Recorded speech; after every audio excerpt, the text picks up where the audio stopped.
আমাদের মধ্যে অনেকে আছে জানো, যারা ভীষণ কান পাতলা লোক। ধরো অন্য কারোর কাছে কারোর নামে নিন্দে শুনলো, তো সেটাকে 100% ধ্রুব সত্যি মনে করে বলবে, ও আচ্ছা তাই নাকি, ও এরকম বাজে, কই জানতাম না তো।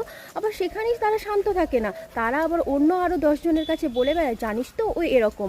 আচ্ছা, তাদের উদ্দেশ্যে একটাই বলবো, নিজের দুটো চোখ আছে, মাথায় বুদ্ধি আছে, তোমরা কি সেটাকে বিচার না করেই বা সত্যি মিথ্যা না জেনেই কেন প্রথমেই ছড়িয়ে বেড়াও বলো তো?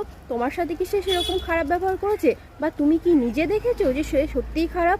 তো এরকম যদি ভাবতেই হয়, কেউ যদি ভালো বলে কারোর নামে, সেটাকে বিচার না করেও বা সেটাকে অত পরীক্ষা না করেও তুমি ভালোটা ছড়িয়ে বেড়াতেই পারো। কারণ সে যদি সত্যি খারাপ হয় অথচ ভালো ছড়িয়ে বেড়ালে, তাহলে তোমার নিজের চরিত্রের ওপর সেরকম কোনো প্রভাব পড়বে না। কিন্তু যদি সে সত্যি ভালো হয় অথচ তুমি অপরের কথা শুনে তাকে 10 রকমভাবে মানে খারাপ ভেবে নিলে, তাহলে তো সেটা তোমার চরিত্রের একটা দুর্বল দিক না?